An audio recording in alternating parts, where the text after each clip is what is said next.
បាទជំរាបសួរពុកម៉ែបងប្អូនទាំងអស់គ្នាតម្រុយឆ្នោតវៀតណាមប្រចាំថ្ងៃរបស់ខ្ញុំបាទក៏បានវិលត្រឡប់មកជួបពុកម៉ែបងប្អូនទាំងអស់គ្នាសារជាថ្មីទៀតហើយអញ្ចឹងតម្រុយឆ្នោតវៀតណាមប្រចាំថ្ងៃរបស់ខ្ញុំបាទថ្ងៃនេះដែរគឺថ្ងៃទី10អញ្ចឹងតម្រុយថ្ងៃទី10ខែ8ឆ្នាំ2026អញ្ចឹងតម្រុយឆ្នោតវៀតណាមប្រចាំថ្ងៃទី10ខែ8ឆ្នាំ2026អញ្ចឹងខ្ញុំបាទក៏មានតម្រុយឆ្នោតវៀតណាមប្រចាំថ្ងៃលេខអុកតុងគឺមានតម្រុយអុកតុងចិត្តអញ្ចឹងនេះគឺជាតម្រុយលេខអុកតុងតម្រុយលេខអុកតុងគឺមានតម្រុយអុកតុងចិត្តរីឯតម្រុយលេខតូចគឺមានតម្រុយ4គ្រាប់អញ្ចឹងតម្រុយលេខតូចគ្រាប់ទី1គឺមានតម្រុយលេខ72អញ្ចឹងនេះគឺជាតម្រុយលេខតូចគ្រាប់ទី1រីឯតម្រុយលេខតូចគ្រាប់ទី2គឺមានតម្រុយលេខ51អញ្ចឹងនេះគឺជាតម្រុយលេខតូចគ្រាប់ទី2គឺមានតម្រុយលេខ51រីឯតម្រុយលេខតូចគ្រាប់ទី3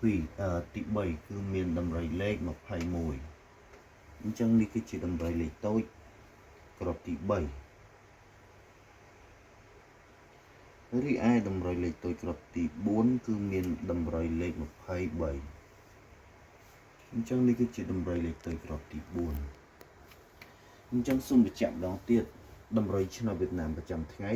ទី10ខែ8ឆ្នាំ2026អញ្ចឹងខ្ញុំបាទក៏មានតម្រុយលេខអុកតុងគឺមានតម្រុយអុកតុងចិត្តអញ្ចឹងនេះគឺជាតម្រុយលេខអុកតុងរីឯតម្រុយលេខតូចគឺមានតម្រុយ4គ្រាប់អញ្ចឹងតម្រុយលេខតូចគ្រាប់ទី1គឺមានតម្រុយលេខ72តម្រុយគ្រាប់ទី2គឺមានតម្រុយលេខ51រីឯតម្រុយលេខតូចគ្រាប់ទី3គឺមានតម្រុយលេខ21រីឯតម្រុយលេខតូចគ្រាប់ទី4គឺមានតម្រុយលេខ23អញ្ចឹងនេះគឺរីឯតម្រុយលេខធំគឺមានតម្រុយ2គ្រាប់គុណអញ្ចឹងតម្រុយលេខធំគ្រាប់ទី1គឺមានតម្រុយលេខ9 27គុណអញ្ចឹងតម្រុយលេខធំគ្រាប់ទី1គឺមានតម្រុយលេខ9 27គុណរីឯតម្រុយលេខធំគ្រាប់ទី2គឺមានតម្រុយលេខ6 79គុណអញ្ចឹង